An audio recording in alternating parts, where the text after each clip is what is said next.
Hello class, this is Dr. Fenton.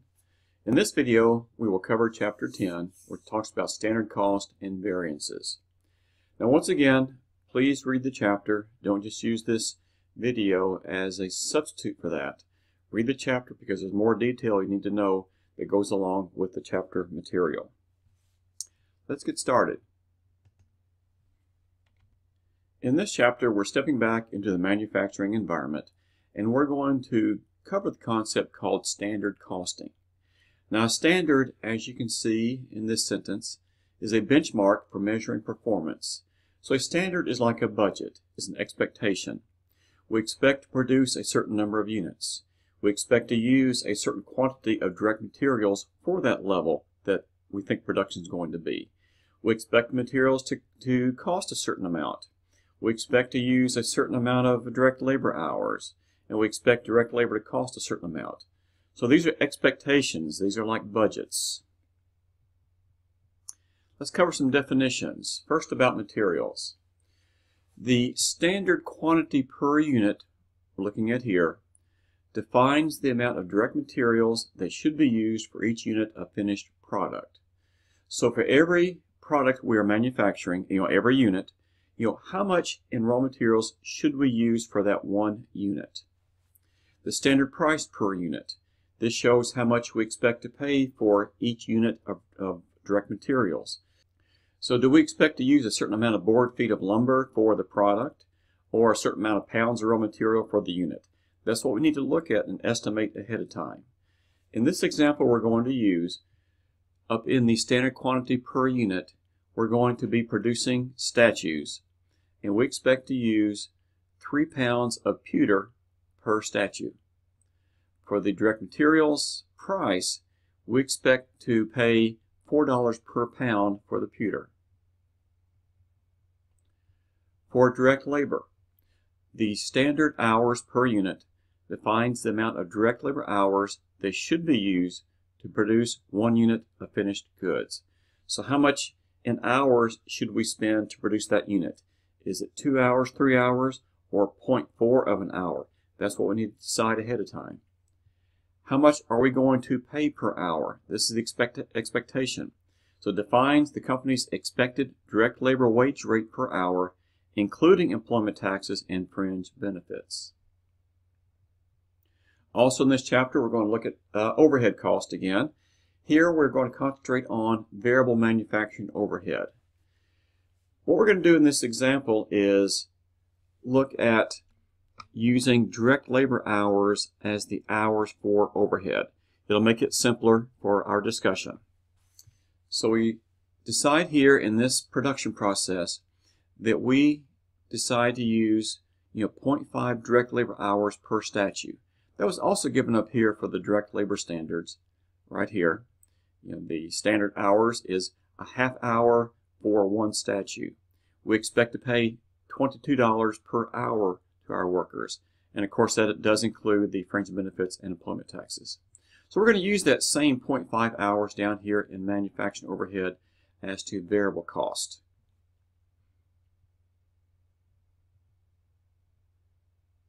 This shows us our results for the month of June. We planned on producing 2,100 statues. We actually produced 2,000 statues. Our actual direct materials cost was $24,700. Our actual direct labor cost was $22,680. And our actual variable manufacturing cost for June was $7,140. Here is a flexible budget performance report, and this looks very similar to what we saw in Chapter 9, except here we don't have revenues because this is in the manufacturing process and the manufacturing department is not selling the item. That's in the selling department. So we see the actual results. We just saw those a second ago. We see spending variances because we are comparing the actual results to a flexible budget at the actual level of activity. And then we have a column for the activity variances, which compares the variances just due to activity, not any actual dollar amounts in these 3 columns.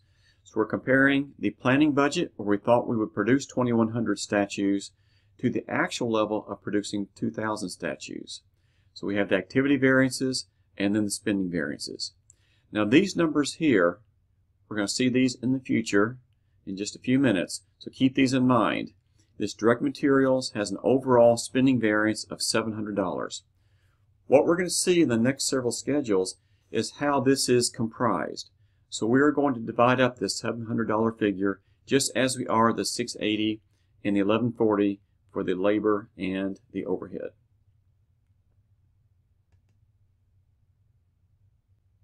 This is a general model we're going to use to compute the standard cost variances.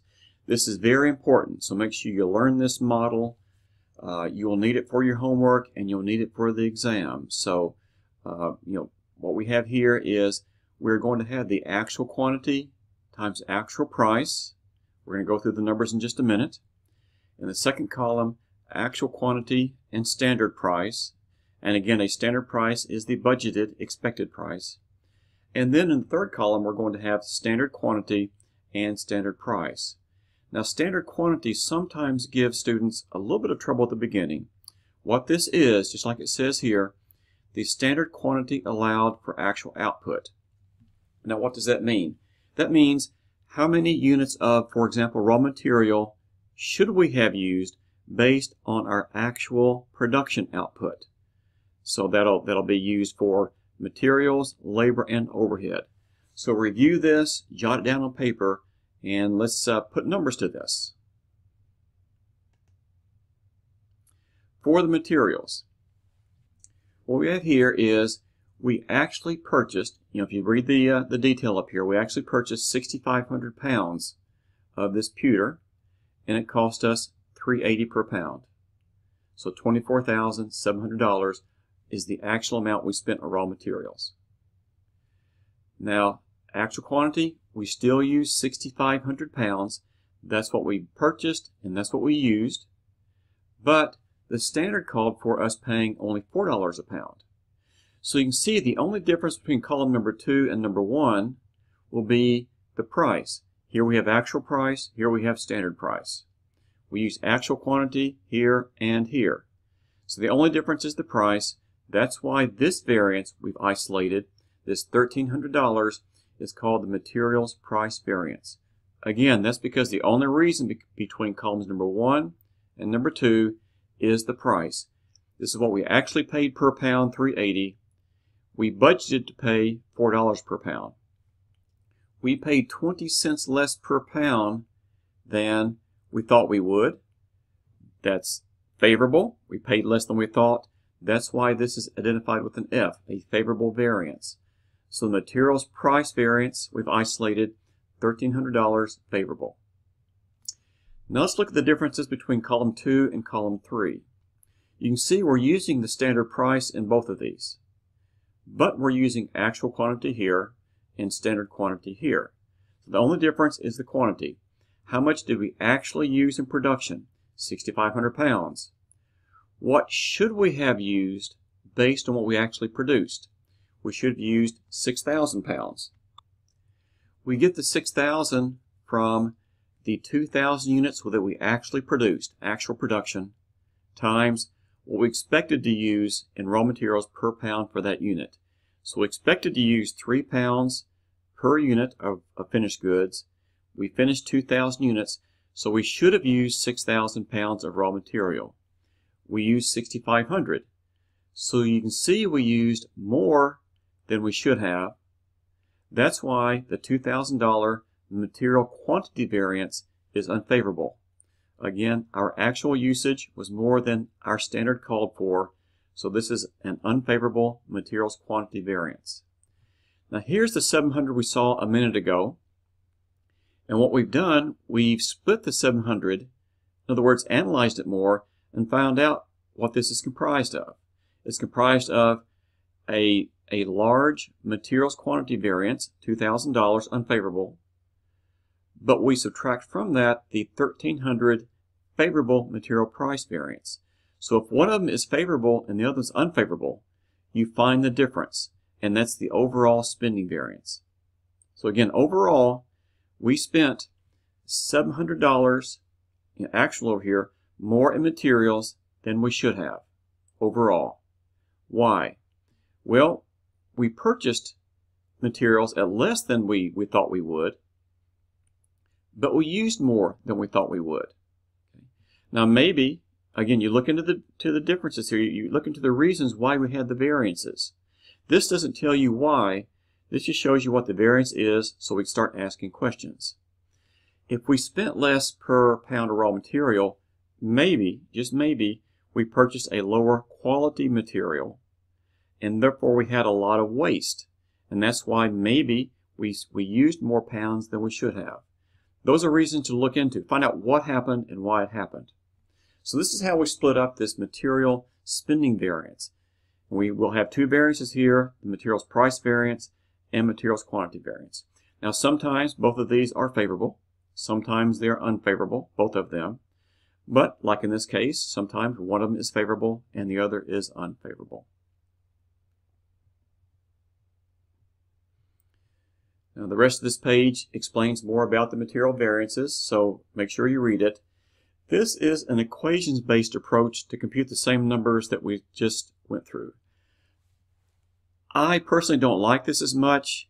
I like having a picture here. You can just see it, drop it in, set this up at the top, and the numbers just fall into place. And I think it's easier to see what's going on with this example, even though you could use this if you want to. So the choice is yours. Let's look at the labor variances. Use the same chart. We're using actual hours here. That's what the H is, actual hours that we incurred during the period and the actual rate that we paid. Column 2, again, same actual hours, but we have here the standard rate. This is what we expected to pay before the year started. Third column, we get into the standard hours that we should have spent on the actual production, and then the standard rate again. So again, this standard hour amount might give you trouble, but it's the standard hours we should have used, should have allowed for our actual output. Drop the numbers in, and we find out we spent $22,680 for our actual labor during this time period. It cost us $21.60 per hour. It shows the computation up here. The actual amount in total divided by the hours, whether we had actual hours that were given to us. So $21.60. Use the same actual hours over here in the second column. We expected to pay $22 per hour. So we have a favorable labor rate variance. This is somewhat similar to the materials price variance. The only difference is the dollar amount, not the quantity. We call it the labor rate variance because we paid a different amount actually than we had planned for. So that's the variance. We spent less per hour than we had planned for. That's why it's favorable. Let's go to the difference between column number 2 and column number 3. Again, we should have used 1,000 hours, found here, if we actually produced 2,000 units, the 2,000 statues, and we thought we would use a half hour per statue, we should have used 1,000 hours. That's where they get this from. We actually used 1,050. The 22 is what we should have spent per hour. That's the same between column 2 and column 3. So again, the difference is the amount of hours, actual compared to the standard we should have used. And so this is the efficiency variance. How efficient were the workers in the production during this time period? We can see that since we spent more hours than we should have, this variance is unfavorable, and the $1,100 unfavorable. So now, since we have a favorable labor rate variance and an unfavorable labor efficiency variance, we net these two together, and since the unfavorable amount is more, then the spending variance is also unfavorable. We saw this several pages ago, the same 680, but now we split it between the rate variance and the efficiency variance for the labor area. Here's the same equation-based approach if you want to use this, but again, I always like to go back and use this pictorial approach. I think it's much easier to understand. The third set of variances we're going to compute relates to manufacturing overhead, and we're just going to look at the variable manufacturing overhead variance. The reading up here states that the standard variable manufacturing overhead is $3 per statue, and so that's found by taking a half hour per statue times the $6 per hour variable overhead rate. So that's the $3 per statue. We're not going to use this though. We're going to go back to the $6 per hour because we're going to use the standard direct labor hours and the actual direct labor hours to compute the overhead variances in this chart right here. So we're using actual hours. Again, there's the same 1,050 we had for actual direct labor hours. Here's the 680 amount. This is our actual overhead rate that we have for variable manufacturing overhead. This is found by taking our overhead variable rate, our variable amount, the total amount, divided by the actual number of hours we have. So 680 per hour. That's where this number comes from. So actual hours, actual variable manufacturing overhead rate. Actual hours here, same number. Our standard rate, we said, was $6 per hour. Drop that in. And we see the only difference between columns number 1 and column number 2 will be the rate. The actual hours are the same, but here we have the actual rate, $6.80, the standard rate, $6. Now, we end up with a variable overhead rate variance of $8.40 unfavorable because we spent more per hour than the standard called for. So unfavorable. Spent more than we called for, so unfavorable. Look at the difference between column 2 and column 3. We have the same rate per hour, so that's the same, but the number of hours, 1,050 the actual, and we should have spent 1,000 hours, and we found this just like back in the computation for labor. Here's the computation again. 2,000 units, half hour per unit, so we should have used 1,000 hours. That's where this comes from. The difference, since we used more hours than we planned, we have an unfavorable efficiency variance, about $300. Now notice here that both variances are unfavorable, so we add them together, and so we have a total spending variance for variable overhead of $1,140. Before, we always had one of them favorable, the other unfavorable, so we had netted them together. But here, since they are both in one direction, we add them. If both of these had been favorable, you would add them and have even a larger favorable variance. So this is the overall spending variance for variable manufacturing overhead. You can use the equation approach again. I'm not going to discuss this because, again, I like this chart. I think it's much easier to use. Now what we're going to do here is look at materials a little closer. Now with this chart, you can see something different. Instead of having the same line going all the way across between 2 and 3, we drop down a little bit. Now why do we do this? Let's go back and look. Look at, in this example, we had 7,000 pounds. And if you remember, back before we purchased a different amount of pounds, I think 6,500 pounds we purchased, we were supposed to use 6,000. We purchased and used 6,500 pounds back when we computed the materials variances. Now in this example, we purchased a different amount of pounds than we actually use. There's the 6,500. So what we're going to do is we're going to isolate the price variance based on purchases, not use. We will isolate the quantity variance based on usage and what we should have used. But here we had 7,000 pounds actual quantity purchased. Put that in column 2, actual quantity purchased, still 7,000 pounds. And the difference is $3.80 compared to $4, 20 cents a pound. So our price variance is $1,400, and this is based on actual quantity purchased, not used but purchased. This is the same as before. We had 6,500 pounds that we used, standard price $4. Column 3, there's the same $4 standard price, standard quantity. We should have used 6,000, so we used 500 more than we should have. There's the quantity variance of 2,000. We don't net the price variance and the quantity variance here because we use different quantities, actual quantity purchased here to compute the price variance, and the actual quantity used, not purchased, but used to compute the quantity variance here. So price variance, quantity variance are computed using two different kinds of quantities, purchased versus used. And so we don't net the two together. So let's see. Again, you can look at this. I would not worry about it. And let's go to the next page. This shows us the advantages of standard cost. I'll just look at the first one. It says standard costs are a key element in a management by exception approach as defined in the previous chapter. That is where we look for the variances, look for the differences, find out how much they are, and are they of concern. And so when we don't have much of a variance or no variance, we don't worry about trying to analyze what has happened. We can spend our time in other areas that need more attention. Make sure you read the other three here and read through the potential problems with standard cost. Read through here. So this is a summary again of the standard costing process where we isolate variances for materials, labor, and overhead. This shows, again, what happened in more detail, and then we can start asking the questions. Why did we have a certain amount of materials variances, price or the quantity? Was it favorable or unfavorable?